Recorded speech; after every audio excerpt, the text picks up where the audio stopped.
Coming up, Jasper's Rotary Club annual Indiana University Economic Forecast Luncheon. Relays take on quality of life. Kurt Guxel with sports, and join us for WJTS Inform with State Senator Mark Messmer. These stories, sports, and weather are coming up in the 18 WJTS News.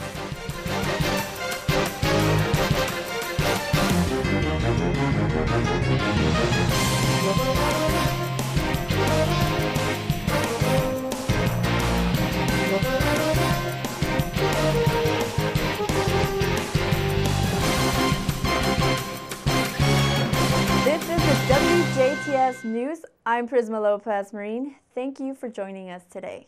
Officials with the Du Bois Water Utilities say that due to a line upgrade, a widespread area of Du Bois Water customers located in and around the area of Cusco, Crystal, Nicholson Valley, Hallam, and Hickory Grove Road in the Du Bois County area, along all customers in the Martin and Orange counties will be under a boil advisory beginning Tuesday, March 1st at 8 in the morning.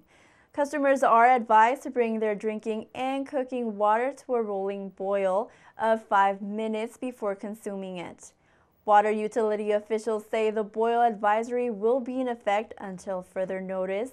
They say an announcement will be made once the boil advisory is lifted. Information can also be found on their website at duboiswater.com, and you can also call Du Bois Water Utilities at 812-678-5161 with any questions. Business, community, and organization leaders from the Du Bois County community gathered yesterday to listen to the latest Indiana University economic forecast at the IU Annual Economic Forecast Luncheon at the Clubhouse 61 in Jasper. The event was hosted by the Rotary Club of Jasper, and after recognitions of organizations and business leaders, the Rotary introduced the economic panel, which included Jerry Conover, the director of the Business Research Center at the IU Kelley School of Business, and Ed Cole, president of Du Bois Strong. Each speaker's presentation overlapped, linked, and with each other as Conover spoke about Indiana's economic outlook, while Cole gave a forecast about the local Du Bois County economy. Conover gave insight on how employment in Indiana has overperformed and job growth that's taken place. We work with a lot of Indiana state government agencies, the Department of Workforce Development, for example.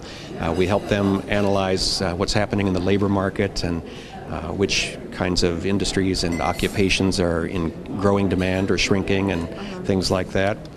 We work with the Department of Local Government Finance and some other agencies on the financial side of state government to help them get the information they need from local governments more quickly and accurately, and then they can use that to help inform the state budget process.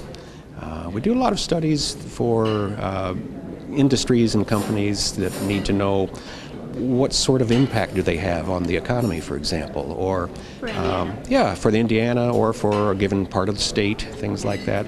Conover also touched upon the importance of the expert sector for Indiana and that the Hoosier State is the 8th highest in the nation in its share of the overall economy that provides by expert activity that also helps Indiana business grow when foreign markets increase. In relation to employment and the workforce on a more local scale here in Jasper, Cole elaborates on strategies taken to attract and gain people to work in the Du Bois County. We know we have a workforce issue as far as having such low unemployment at 3.3. One of the things that we're doing is we're working with Work One to get information out to different areas of the state that has higher unemployment and letting them know of the jobs that we have available. Here in Du Bois County, we're also working to do that, looking to do that through a marketing study. We're working with Purdue to get the data, and then we want to go to Illinois and Kentucky to target areas of higher unemployment and essentially invite them to come to Du Bois County and take a job. Cole notes the importance on focusing on the quality of life component that can be offered to those seeking employment in the Du Bois County. He highlights that ongoing exemplary projects Jasper, Huntingburg, and Vernon are exploring in each town to incorporate a workforce housing element, as well as other attracting quality of life essentials. Other panelists were Charles Trezinka, Director of Indiana Business Research Center at the Kelley School of Business, and Willard Witt, who is co-director of the Center for Economy Model Research. The purpose of the economic forecast was to provide updates and opinions regarding the world, state, and economy outlook for this year in comparison to last year, and share this information with the Rotary members and other leaders. The Jasper Public Library Board and the Jasper ABC team hosted sessions yesterday afternoon and this morning with guest speaker Drew Lasik from Indiana University Public Policy Institute. The audience of both sessions included participants from a variety of Jasper departments: Jasper Arts Commission, Kimball International, Natural Office Furniture, the Astra Theater, Redevelopment Old Jasper Action Coalition, and other constituents from Jasper. These sessions served as part of the Jasper Library's adult programming services, and it also included that the Jasper Public Library Board President Dean von der Heide introduced Drew Lasik as the guest speaker in both sessions, noting that he had requested to bring in this guest speaker here to Jasper as he had seen him present about the importance of quality of life.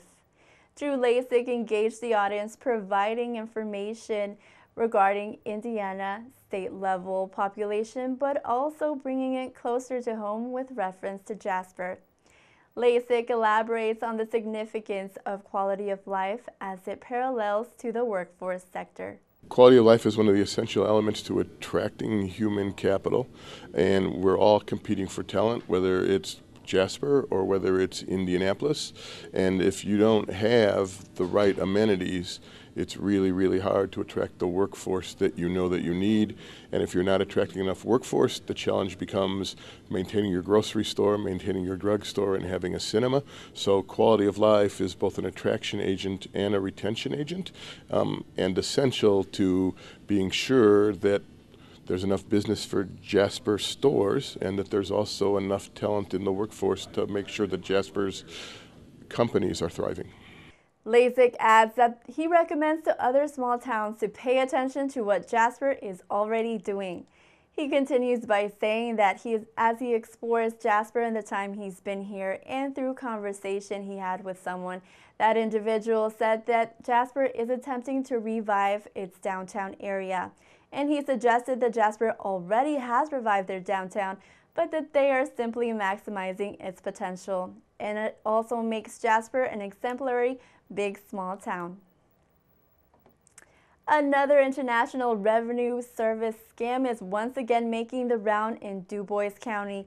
Authorities with the Du Bois County Sheriff's Department say that a resident received a call Thursday from a person saying that they were from the IRS and threatened that the local law enforcement would be coming to their house to collect a debt from that individual.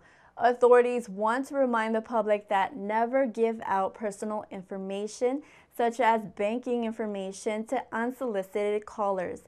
In reality, the IRS first contacts people by mail, not by phone, about unpaid taxes. They also say that the agency will not ask for payment using prepaid debit card or wire transfer and will not ask for a credit card number over the phone. The Sheriff's Department says IRS-type phone scams such as these target people all over the nation.